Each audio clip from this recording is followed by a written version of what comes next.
1935, the Lions win the NFL championship. The Detroit Tigers take the World Series. The Red Wings bring home Lord Stanley's Cup. Joe Louis begins his rise to world domination. This transforms the Motor City into Detroit, City of Champions. The crack of the bat. We are off and running. Detroit City of Champions, the podcast. I'm Jamie Flanagan. Charles Avison. And, just running. I was running like crazy. Just ran into the studio. I had to put up our Fancy Pants backdrop and the Fancy Pants lights. And that's how I usually am. Create everything. I'm usually the one running in here at the last second, and you're the one all set up and ready to go. I was out about my friend DJs at a club, Smalls, in Hamtramck. Cool rock and roll bar in the Metro Detroit area. If you haven't checked it out, I feel like I've either heard it or many people have been there and told me how much of a great time they've had. It is Kat. It's a bartender DJ. The birthday, so I stopped up there, and so I was screwing around, and then you're like, I'm on my way to the studio. I'm like, oh crap, well I better be too. Well, it wouldn't. I mean, I'm usually like running like half hour, 45 minutes. Like, hey, I'll be there like 8:45 or something. And then today you were on time. Yeah, and I was not. First time in a long time, I suppose, but here we are. You're gonna wish Kat a happy. Sarah, what's her name? Kat. Kat. You're gonna wish her a happy birthday. I did. Happy birthday, Kat. There we go. I took her a little bumpy cake. Happy birthday, Kat. It was good. Little bumpy cake birthday. That's cool. Very, very Detroit thing. Bumpy cake. I've heard that too. Sanders. Yeah. Is it okay? Did you have a candle and everything for it? No. It's like a chocolate fudge cake. Yeah. And then there's like strips of like just thick cream, like a Twinkie filling. So it's like a specific type. I guess I'm not familiar with it. And so there's the white cream, but then it's and then the black the chocolate icing over it, right? And so it's like there's this row of the white filling. Damn. And then the chocolate over it, so it's bumpy over the bumps. Huh. So it's bumpy cake. Sanders. So if you're not from the Metro Detroit area, Detroit, we were on Good Morning America this week. Detroit was. They were shooting from the Detroit Riverwalk. They were shooting some from pizza places. They're all excited about Detroit because there was some poll and put Detroit number one for a pizza city. Huh. We beat out Chicago. Chicago has been the pizza champion forever. Who was a pizza champion in 1935? That I couldn't tell you. Was there a pizza champion? Well, I'm sure there was. There's a champion for everything else. Everything else, yeah.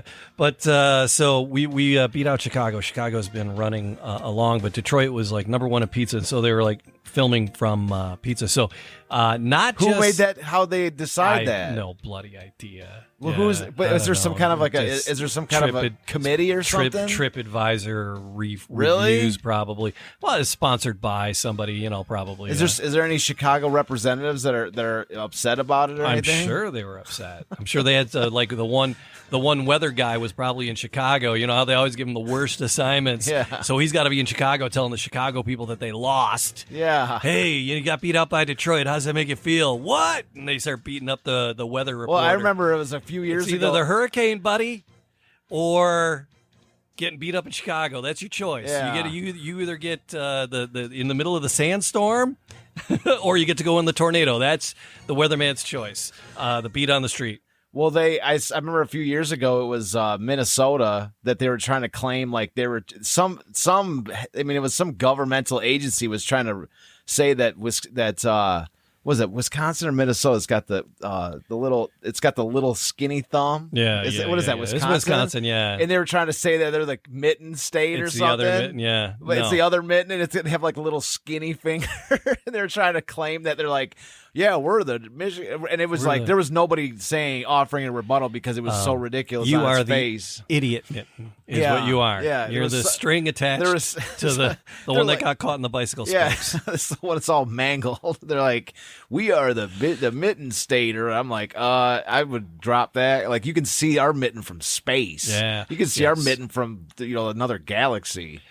But Detroit City of Champions, the podcast, speaking of sponsors, wearingfunny.com is out there for people and get the cool City of Champions gear. If you're watching the video, I got the City of Champions shirt on. I don't think I've seen that one. Is that a new shirt? From Wearing Funny? No, I got them all at the same time. Okay. It's like got the olive green look to it. It's kind of sweet. Gray. It's, in the lights here. But, wearingfunny.com. And then at all of our places, like, subscribe, leave a comment, do that for us. Go on in. We're slowly building, and we need we appreciate. We appreciate every like, every thumbs up, every comment. We obsess over every single. We read one a of few them. last time, and I haven't seen anything. But we really every fresh, single little thing helps us. Every one person that subscribes, every like, every comment, it helps us. Like it adds to. It's like the computer is this crazy.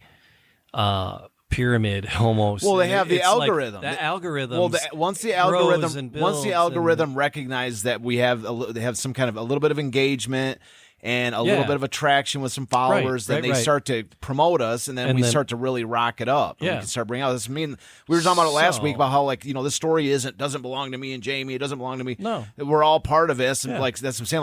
Like what people say, well, what can I do to help? Well, what you can do to help is thumbs up, any type of engagement whatsoever. Make a little comment. We really appreciate every single thing. So have fun, and it would do. But we're saying the champion pizza, that Sanders Bumpy Cake, another Detroit champion. It is known. Verner's. Stroh's, another very Detroit champion. Stroh's is made in Milwaukee now. Now it is, but it's still Detroit legacy. I'm really hoping we can get some Stroh's Bohemian, because that Brew Detroit. There's an independent brewer in Detroit called Brew Detroit, and they were doing the Bohemian for a little while. Yeah, I remember that. But they stopped doing it. They did it as a comeback special. And it was around for about a year and a half, and now it's gone again. It's like, I still think that Kid Rock missed the biggest opportunity, that he could have get on the Stroh's bandwagon. Instead of starting that badass beer, he should have He should have bought Stroh's back, and at least for the logo, the brand. Imagine how if he would have bought that Stroh's, the brand alone, like Kid Rock bringing back Stroh's would have been the biggest thing around. That or Lowenbrow. Was that? Remember Lowenbrow? Yeah, no. But was that a Detroit thing? No. Just Stroh's had Stroh's signature. So what's Lowenbrow? I don't know. Just another beer that's gone. I remember that back in the 90s. I know. I remember that was the beer I was like, it looked kind of cool, but there was always another beer I just chose cheaper. Instead. Yeah, Lowenbrow's on the pricey end of things. Yeah, there was always there's Lowenbrow, and then I'm like, but hold on a second. There's a beer that looks similar right Natty next to it. Ice Light is... or 30 cans for $5, like Red Dog or something like this, like $30, like $15 or something. You're like, I'm gonna pick up those Mickey Widemouth. The 40s and that, right? Or the grenades. They had the Mickey's grenades at one point. You're like, man, I can drink those, because I used to drink the 40s for the longest. That was my 40 of choice. And then once they came out with the grenades, I'm like, man, now I can drink kind of classy because they got Mickey's in the can. That's my 40 of choice. And then I was like, now I can drink the Mickey's in a can. Classiness join up. Yeah, like you can drink it in a can now. But we're wandering around. But the champions, right? And so Verner's, we did on the Man Cave Happy Hour, one of the other podcasts here. We did a whole thing about Verner's and the history of Verner's. That was fun. That's awesome. So if you're interested about other really cool Detroit stuff, just send us an email. We'll tell you about more cool Detroit stuff. And today we're moving on with yet another story, another champion in the galaxy of 33 champions. Yeah, by my count, we're going to be doing 3 today. We're going to be doing number. We should make it 33 and a third, so it's like a record. Well, so we like got Motown a 30. Records. Well, we got a 34th with right? Chris. We're going to bring Chris on so to it's only a introduce the 34th. Well, it was like pigeon racing, though, right? No, his is a legit one. What was it? Oh, pigeon racing. There was other ones. Yeah, well, we'll read an article at some point. So the pigeon racing. Let's make that 33, and since the bird is small, it's a third. Well, it'll be so 34 and a third. 30, like I say, 33 and a third, like a record. Well, Chris found another one. Motown record angle here. What? Well, why can't it be 34? Work with the group. Why can't it be 34? Because that's not a record. That's not a record. Well, that's not 33 and a third. We'll find another championship story that's got 33. All right, anyway. But so, or we can do. I thought the pigeon one was. Or we can add the 33 and a third, and then bring out Chris the episode after to be 34, and then so you can get that 33 and a third moment in the sun, and then jump to 34 and a third. There we are. But the pigeon one that wasn't. They mentioned it in there. That was a legit article. He was like, the article. I forgot. I forgot which page it's on. But you didn't tally it, and they don't really count. And he didn't either. They didn't either. But they were joking. They were saying there's so many people because what they were talking about putting things in. They were talking about the Champions Day because it was a whole plaque and Champions Day was on its way was about to be held, and they were writing articles about it, talking, and he said, I forgot, I think it was Bob Murphy, and he was saying inundated with Well, yeah, all these people were calling in. They wanted invites to the party because they wanted to be at the champions table. Hell yeah! And they were all talking about like, oh, I'm a champion of this, and I was or my friend's a champion of that. So they were mentioning a bunch of the different things, all like the kind of gimmicky ones. He's like, my friend, one guy said he's got this world champion like carrier, homing pigeon or whatever, and there's all these different ones. And he was like, we would like to get these other ones in, but we weren't able to fit them all in. Right. So I was trying to find, because I was going through like the Oscars. The Grammys weren't a thing yet in 35, but I was going through the Oscars. And like other music awards and things to try to find like a Detroit connection, to try to find another one like in the movie or music. I was actually looking for a music one and I was coming up empty. And so then I went to movies and I wasn't really getting any, the costume designer Oscar went to somebody. I couldn't, I was like searching, I was like hunting and pecking. Yeah. I didn't do a complete search. It was more of a cursory search. But I wasn't coming up with anything. I was kind of hoping I could find one because I wanted to do. Oh, look, Charles, I did some homework and I found something. If you look, I don't have it with me, but the second book. Do we have the second book here? Yeah, we do. Hold on, let me see. Let me grab the second book because I've got. Hold on a second, I'll tell you. I brought the books in, and they're here in the Podcast Your Voice studios, sharing it with the other shows. There's a Podcast Your Voice we record here. Studios. I coach people launching podcasts. And so I kind of show off and talk about my thing. And they're like, really? I go, yeah, there's 3 books. It's the size of a damn phone book. And they're like, really? So I brought it in to show some of the other shows, what we're basing this podcast off of. So I've got a timeline of world events, and there's some serious. It's not, I guess, not Detroit related, but here's a couple things from 35. I mean, 34 was massive. You've got Shirley Temple's first movie. You've got the first Three Stooges short. You've got Prohibition ends on January 1st, 1934. You've got some major things in 34, but 35 specifically, you got a couple of big deals, and not necessarily Detroit specific connections, but some big deals. You've got the board game Monopoly is first introduced by Parker Brothers in Salem, Massachusetts. So I've got a list of it for major world events in 35. Screw you, Boardwalk and Park Place. Screw you. So those are always my favorite targets. Those are my obsessions in that game. That's the first one to get those. I got to get those too. The Richter scale for measuring intensity of earthquakes is devised. Nylon is developed by DuPont. That came from aliens. Polyethylene, the first plastic, is developed by Alkali Division of Britain's Imperial Chemical Industries. That came from aliens.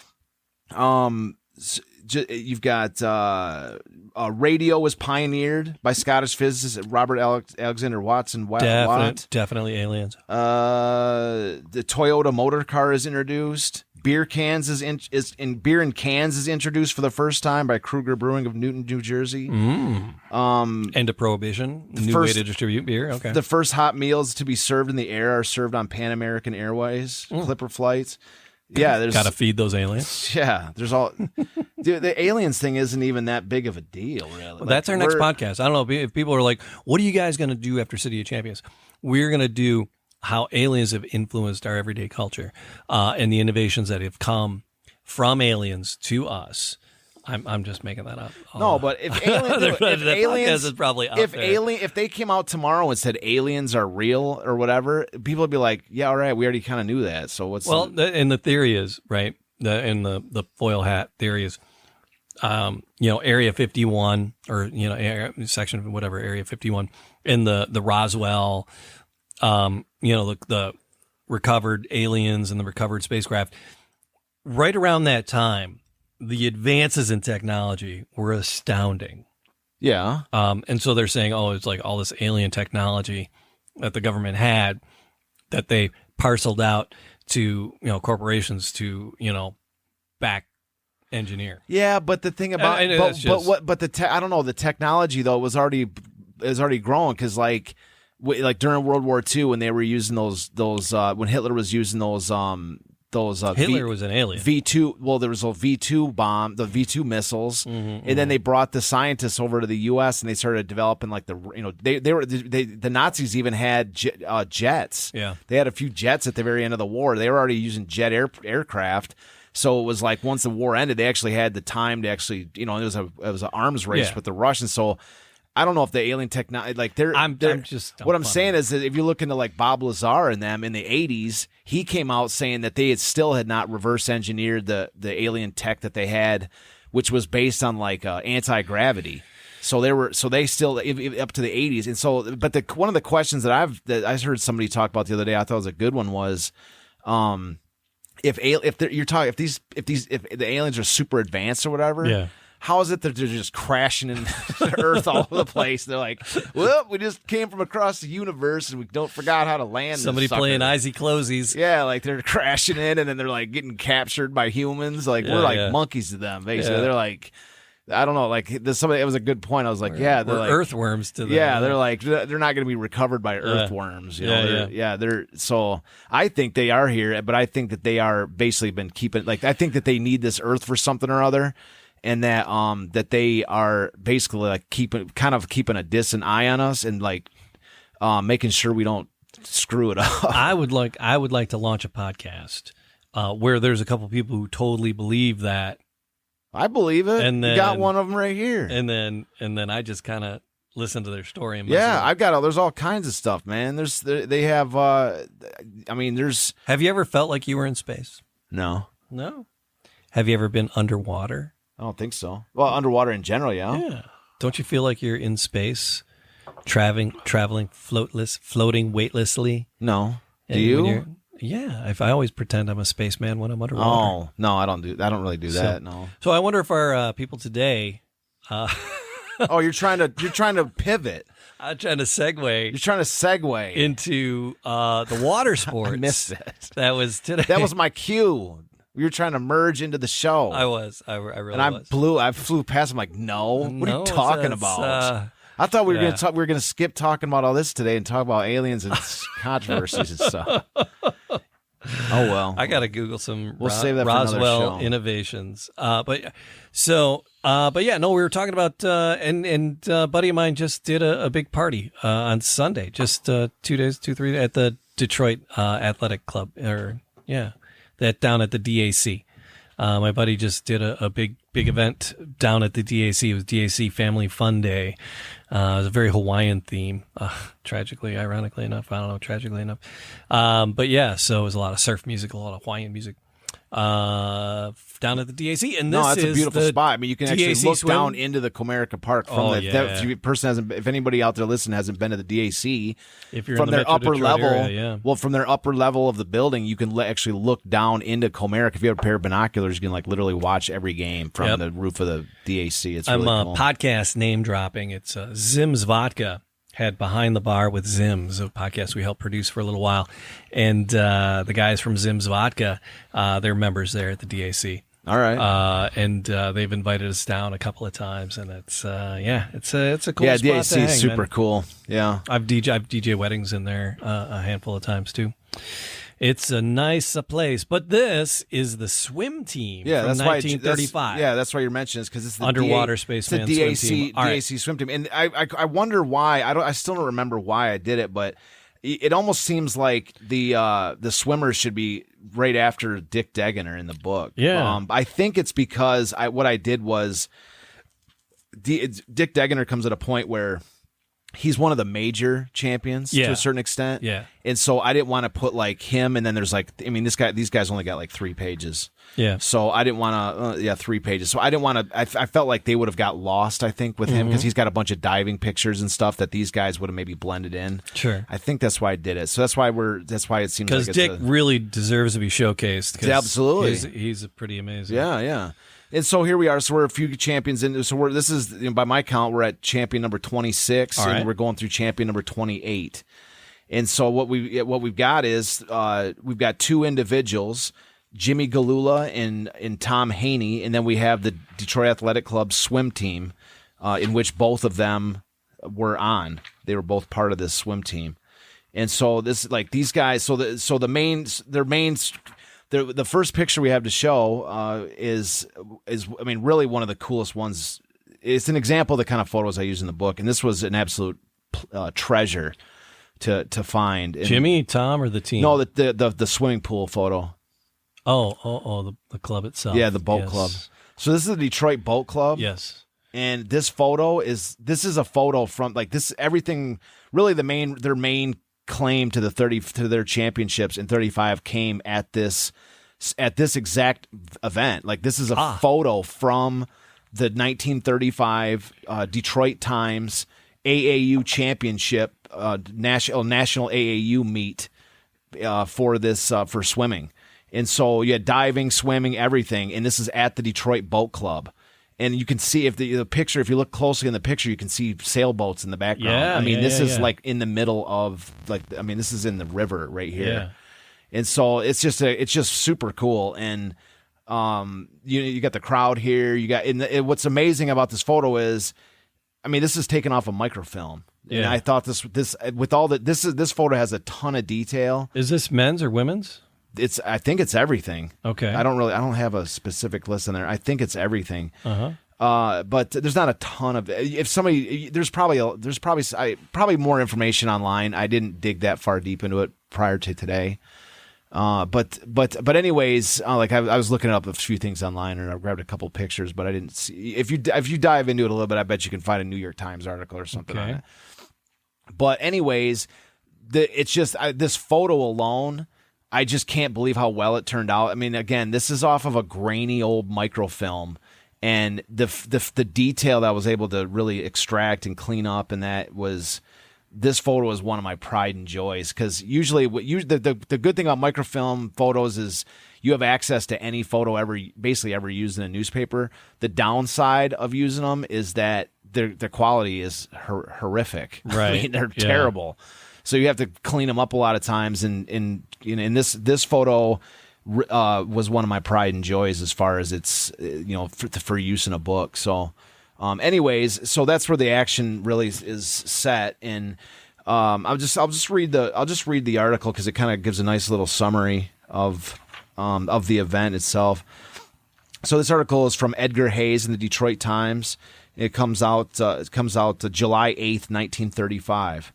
And so the article says, the greatest swim meet ever held came to an end last night with more record-breaking performances and more new champions crowned.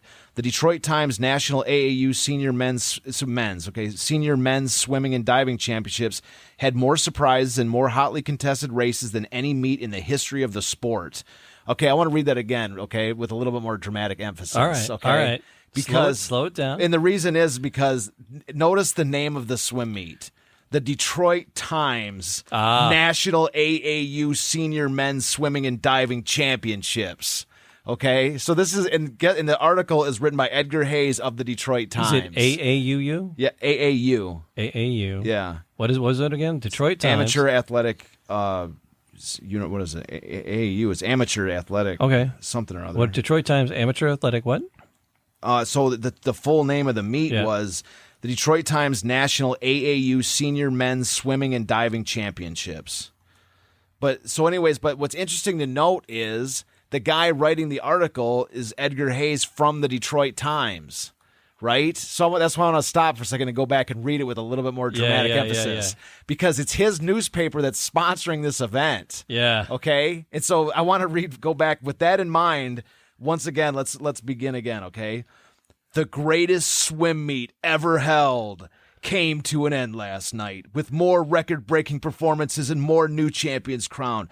The Detroit Times National AAU Senior Men's Swimming and Diving Championships had more surprises and more hotly contested races than any meet in the history of the sport. Like, just talk about some hype, man. Yeah. Only 4 of the 12 defending champions will hold their titles for another year. The champions who defended their titles successfully are Dick Degener of the Detroit Athletic Club in the springboard diving, Jimmy Gilhula in the 220-yard freestyle, Johnny Higgins in the 220-yard breaststroke, and the Lakes Shore Athletic Club in the medley relay. The Detroit Athletic Club team won the Detroit Times Trophy for team championship with a total of 45 points, one of the highest totals ever amassed. All right, so okay, and then so attaching onto this is where they mentioned Tom Haynie, and so here is this is another Detroit Times article. This was just a week after. This is Detroit Times, April 17th, 1936. I don't have the author. It looks like it was just sort of a general report issued. So this is heading into Champions Day. Keep in mind, because this isn't a few weeks after. I'm sorry. The first article was July 8th, 1935. This is April 17th, 1936. So this is they're heading into Champions Day, which is the very next day. So here it is. Here it is. Still, Detroit's list of champions continues. In swimming, there's James Gilhula, National AAU 220-yard freestyle champion. Gilhula last summer at the Detroit Times meet at the Boat Club gave the D.A.C. the National 800-meter relay championship and the national title by his great sprint, swimming the anchor leg. In 1931, Gilhula won city prep titles at 220 and 100 yards, setting new interscholastic national records.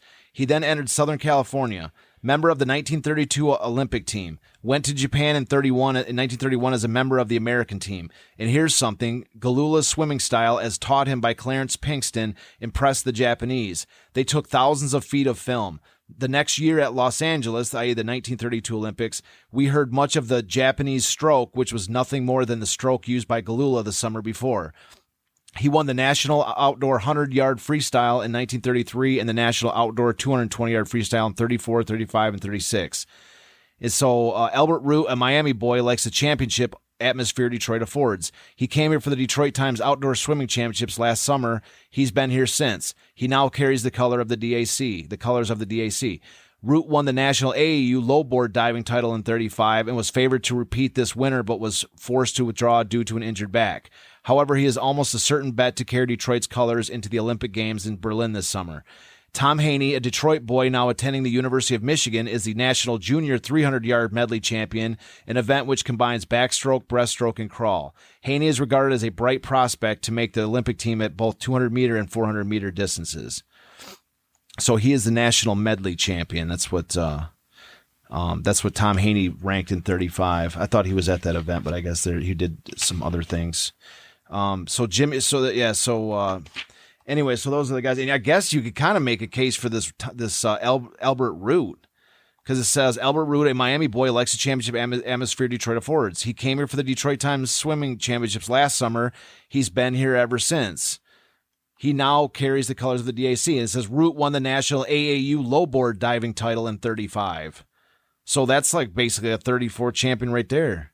It was forced to repeat this winter, but was forced to withdraw to an injured back. So you could almost, he carried the championship all the way through 35 in the lowboard championships. That's almost at the very least,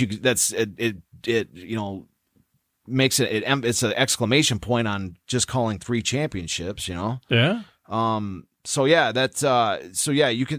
Detroiters are well represented in the pool and the diving board. We got the high board with Dick Degener, the low board with Albert Root. You got swimmers on Tom Haynie and Albert and Jimmy Gilhula winning individuals and the relay, the relays. And another thing, I have a couple notes here on Tom Haynie, because Tom Haynie was like, after this, we got a photo of him. Yeah. There's Tom. Yeah, so there's a good photo of him on the left wearing the U of M nice swim whatever that is shirt, and then the picture on the right is actually from the Detroit Times, from the Champions Day newspaper. He looks like a baby in that. Yeah, totally. So the newspaper photo that's straight out of the Detroit Times Champions Day newspaper. Yeah. So he made the Champions Day newspaper. Okay. And if you show the other picture with Jimmy Gilhula, he's got a picture that there's a couple there's a black and white photo of him, and there's another newspaper photo on the bottom left. That was a microfilm image, but then the top photo is a rotogravure from the City of Champions newspaper. So Jimmy Gilhula was on the City of Champions paper, and then Tom Haynie was in the Champions Day paper. Okay. So both of them, they both were, they both had they got their photos in the main papers, the two key newspapers of the time. So those papers themselves were recognizing them for that.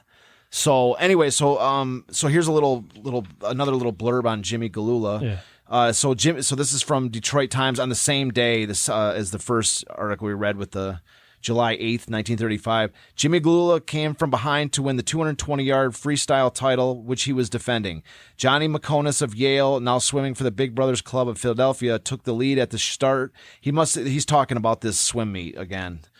So it says, so he came from behind to win the 220, and then it says, so Johnny McConis of Yale, now swimming for the Big Brothers Club of Philadelphia, took the lead at the start and held it for half the distance.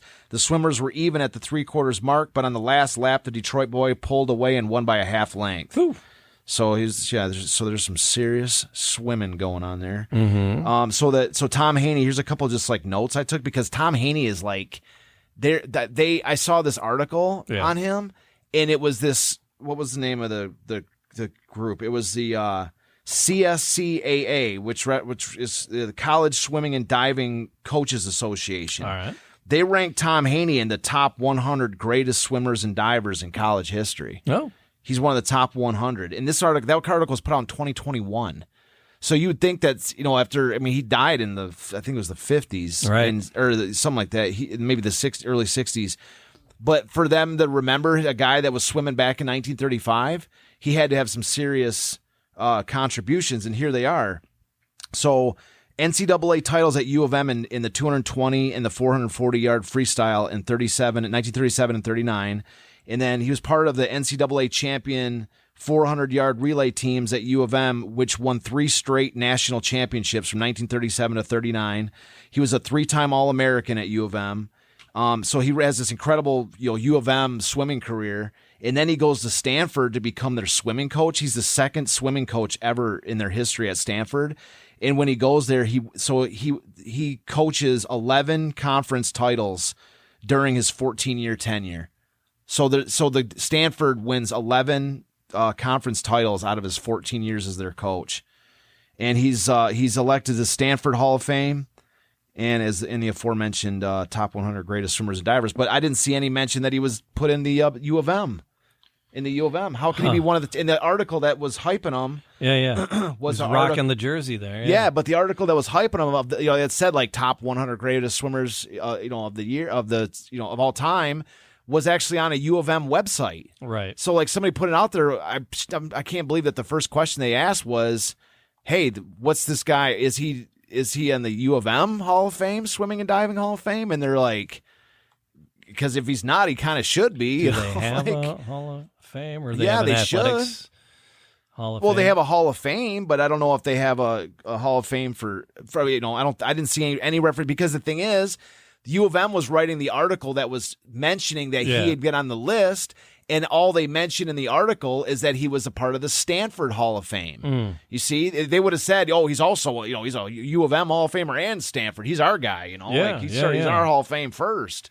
But they didn't mention it. They just pointed to his coaching career. But if he's ranked as one of the top 100 greatest college swimmers ever, well, you would think that U of M would have been like, "Whoa, hold on a second! Before this article hits the press, let's get a quick platform up on our wall." The blurb is just super short. And So you would have thought that they would have like kind of ran off and been like, "Oh, hold on a second, let's make a couple tweaks here real quick and get this guy in the U of M Swimming Hall of Fame, or get him in there, or start one for him." Well, I'm pretty sure there's got to be a swimming Hall of Fame. It wasn't Michael Phelps from U of M, I don't know, the swimmer. Yeah, I think so. And I think he's almost guaranteed in the Hall of Fame. Yeah. I mean, anyways, so you got these two guys. You got the Detroit swim team. You got Dick Degener. I mean, Detroit's very well represented in swimming. And so you can, you just keep going down the list where we mentioned every one of these sports. And like, even if you got the 3 major titles, you got somebody that's going to beat Joe Louis. You got somebody that's going to, have a better boat than Garwood. You're going to go down the list, better golfer than Walter Hagen. You keep going all the way down the list. And then you're like, okay, we've matched every one of these titles, title for title. Now what you got? And you're like, okay, we've got a high board, a low board. We got 2 individual swimmers and a swim team. Yeah, and so there's the team. What do we got in this picture here? I don't know all their names, but Gilhula and Haynie are both in the picture. Okay, Haynie, I believe, is from second from left. Okay, and that's also that picture is also on the City of Champions newspaper. So that's one of the main shots. Yeah. But they're both on there. I believe Gilhula is all the way to the right, and then Haynie is second from left in that picture. But Tom Haynie lived until 2010. Oh, really? Okay, I was wrong. Yeah. So he passed away in 2010. He was in St. Louis Obispo at 2010. I was putting books. I didn't know he was because he would have been the only known person from this story still alive when I was first doing this book in 2007, 2008. So June 19, 2010. Dang. Just cut me off. The Tribune say I have to subscribe to continue reading. But it was passed away in 2010 there. So he would have been, I think, to my knowledge, he'd been the oldest person from the city of Champions still alive. What was he here? 2 when he was? He's young He's fella, a baby, just total baby, man, just a baby. All right, so I got something. Let me show you something. So this is from 1935. It's the Mermaid Champs. Set national records in national swim meet, but this swim meet was in the Oriental Pool in Manhattan Beach. I thought it was the Detroit one at first. I was looking at it, I was like, oh my God, where did this take place? But this is the women's swim. But just to give you a feel of the look of it and how people got into these sports. You got big time. It's man. like, who goes to a swim meet now? There's not. No, but the thing is, remember we were talking about Dick Degener, right? He went on to that. Remember they had like, it was like the this Barnum and Bailey's swim thing, right? And they were like anchored this set off the coast of these, it's like a little floating island, and they were like. They had like it was like an opera or like a play or whatever with divers. All right, so like, this video is all like kinds of crazy stuff. 1 minute long. It's a Universal newsreel, and the title there: Mermaid Champs set records in national swim meets. 5,000 fans packed every available inch of space at the Oriental Pool in Brooklyn, New York, to watch the 1935 AAU National Swimming and Diving Championships for women. In the 800-meter race, it was Miss Lenore Kite, star of the Carnegie Library Club of Homestead, Pennsylvania. She has been the outstanding women's distance swimmer in the world for the past 2 years, and she led this race from the start to finish, breaking Helene Madison's world record by a fraction of less than 14 seconds. This was her third individual title of the meet, having won the 400 meters and mile earlier. The 3-meter springboard was spectacular, and competitors, including 2-time Olympic medalist Mrs. Dorothy Poynton Hill, earned the continuous applause from the gallery. But it was little Miss Mary Horger, the 11-year-old toe-headed water baby of the Miami Beach Swim Club, who scored a sensational victory, performing the first 2.5 somersault ever seen in women's competition on her final dive. With her victory, she became the youngest ever to win an individual national championship in any sport. There you go. But that's those were all the women's and not Detroit. But I just thought it was interesting. That is the same year that the things took place. I just thought, I just thought it was interesting. That's that was your voice. That's we're coming feeding back there. I got to stop sharing. Overshare. But the thing is that you're absolutely right, because back then, like, and then when they had those, there's a movie, and I believe there was 2 of them. It's called Gold Diggers of 1934 and Gold Diggers of 1935. I believe there's 2 of them, and they did it like back to back because the first one was like a hit, and so they did it again. I think that's how it went down. But the performance of this movie was like ridiculous. It was like it took place on a stage. There was like a lot of the story happened in the backgrounds of the stage. They're all trying to get ready for the next show or whatever. And then the shows were like these massive performances with like all the, like there's like at any one time there'd be 50 or 100 like women dancing and choreographed perfectly, and the men in the top hats and singing it, like just these larger than life, just massive performances. I guess you could say that you have a lot of that like with the concerts and stuff, but like you're right though, like these like the swim meets, and like whenever there's something kind of unusual, that just all these just thousands flock to it to watch this thing in the middle of the Great Depression, nonetheless, when people are broke or whatever. So that was interesting. But Lenore Kite, she went on to take the bronze medal the next year in the Berlin Summer Olympics there, and she ended up passing away in 2000.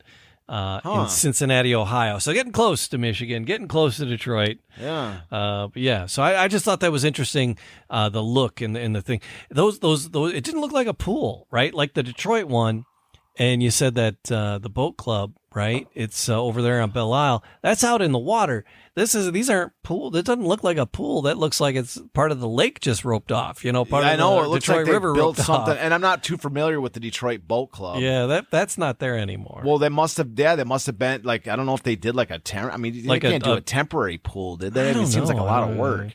They probably have a pool there. So you got the boat club and the yacht club on Belle Isle. Yeah. And the boat club is in like real disrepair. Yeah, I know. Yeah, that's what I'm saying. I've never been. I actually DJ'd a wedding there. Oh, just really? like that's right. I think you did tell me. Like 2 years ago, Yeah. 3 years ago. Well, no, it was before the pandemic. So God, there's a pandemic jump. So probably 4 years ago.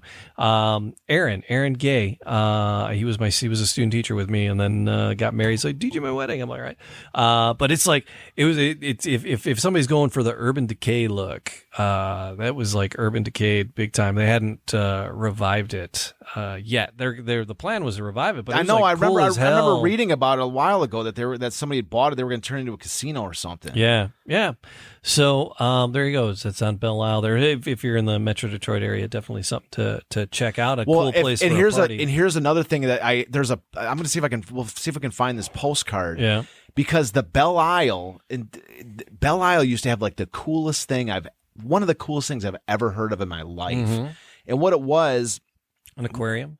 no, they had like they had a band shell. They had a band shell. Oh yeah. But you could canoe there. Oh yeah. And the people would sit. You bring a date there in a canoe. Oh, yeah. There'd be like 1,000 people in canoes. Oh yeah. Sitting there watching a concert or whatever. You just canoe over to the Belle Isle. I DJ'd a wedding in. Where they were canoed there? No, not in the canoe, but No. the shack, not the shack, but the building, the structure that was like the canoe rental Yeah. place. They use that for events. It's a small event. It's a small Well, I'm space. saying, like, talk about this. Talk about it was a cool spot. that's what I'm saying. Like, there's Detroit, and it was like, and it's right there on the thing. You can see where they would. it's one of the things about this. About and they had vintage pictures up of people going out in canoes. Yeah, Very, very there's cool. a postcard. There's one of those old vintage like pastel looking postcards, and I'm telling you, there was a sense of like community back then, man. Like how cool is that when you can just canoe over to a concert or whatever? Mm-hmm. You're like, hey, you want to go on a date with me tonight? And you're like, we're gonna canoe over to the band shell on Belle Isle. Like, I mean, it almost makes you shed a tear, because it's like, I mean, that is like one of the coolest things. Like, there's people are going, well, people stopped going to drive-in movies or whatever because you could just watch it at home, I guess. Which that's cool by itself. But like other things, that you can kind of explain why such and such they don't do it anymore. Right. But why would you stop? Why did that stop? And it's because this sense of community sort of vanished. Like, you got to somewhat have some trust in people, and there's some kind of like a certain, I don't know, like a certain culture that's, I don't know, man. But that's like one of the coolest things I'd ever seen. I saw this postcard with these people in canoes. Yeah, and they're just going, that is one of the coolest things I've ever seen, man. All right, yeah. You canoe over to Belle Isle on Friday night? Yeah. Is that That's the one not the you're image talking about? I saw. There's one where it's like a pastel postcard. It's like really colorful. It's like hand-drawn, basically. All right. But that's kind of it. That's the little lake and the people in the canoes and people lining it, and there's a band shell down at the end. Yeah, so. but that's what you do. You'd canoe over and you'd watch a concert with the date or whatever, and I mean, it's just there's so many cool hidden gems from the back in the day for Detroit that it's just like, there's the Boblo boats, and there's so many things that are just, it's almost like a lament that we don't have it. So anyways, that's another kind of cool thing, I thought. All right. Well, there you go. So Detroit Athletic Club, the three of our champions there today. Tack on another 3, and it's debatable if there's a fourth one. We just popped up just an article somehow. I think I just I just roped them all into 3 total, just because there wasn't a ton of information. You got on Jimmy, the other guy. You got Jimmy there, and then Tom, and then the team themselves. 3 more champions in the Galaxy I'm like the galaxy of the Detroit City of Champions stars. So I was watching the movie The Wonders. It's like you're like the Playtone galaxy of stars. As I started thinking, it's like, hey, Detroit, we got our galaxy of stars, champions. Oh, season, yeah, the City of Champions champion like, the galaxy of stars. So that's those are those folks there. All right, cool. People chiming in here. Thanks for joining us. Appreciate you. Every comment. Who's chiming in? Yeah, I always hear Catherine said hi, but there were 4 people. My little sister. So. Thank you, Catherine. How you doing? And the other people that are watching. So like, subscribe, leave a comment if you've found us. Keep finding us and liking it, subscribing it, leaving a comment on it. We appreciate all those things every time they happen. DetroitCityOfChampions.com is a website. For the books and for merch. WearingFunny.com has some cool merch on it. What else you got, Charles? Come see me at the stores. Stickers and buttons at the store. Stickers, yeah. We got stickers and buttons from the show at the stores. You know, I got all my stuff there, but we just brought in the stickers and buttons, so you can get all this stuff there. And you can talk about pretty much anything when you come to the store. We got talk about City of Champions. We talk about baseball. We talk about investments, coins, gold, silver, everything, stock market, crypto, whatever. Everything. If anybody's got one of these days, I want to do a little segment at the end of the show or something where we just like 5-minute like anything, because I sit there, I talk to people all day about just everything, man. Like I never. There's just always like. It's. I mean, sometimes I've met friends in there that will sit there and we will talk after hours till like midnight or something, to like 3 hours after the mall's closed. Like I just basically talk to. I have a ton of friends, like people that I've just met that are just come in the store, and we just nice. I mean, I've actually got a chair set up so that people that I've like know they can come sit down. And we just talk. They can sit and really chit chat. Yeah, so come in and say what's up. That's what we're doing. All right, so if you want to hear me playing music, Radio Cobra Detroit. Yeah, get on Jamie's Cobra. There's a new Cobra. online streaming if you like the alternative, retro alternative, newer alternative, and things that'll surprise you. Funk, some heavy funk, some Johnson Brothers. Oh yeah. So Radio Cobra Detroit, that's a thing to check out. And thank you so much for joining us. Who else was there? We got Cameron. Thanks, Cameron, as well. So it's my brother, Cameron. Thanks, bro. Love you, kid. So there you go. Love my brother and sister. Love you guys. Thanks for chiming in. All right. So, like I said, like, subscribe, leave a comment, all the podcast things and all the podcast places. We'll do it again very, very soon. It's Detroit, City of Champions.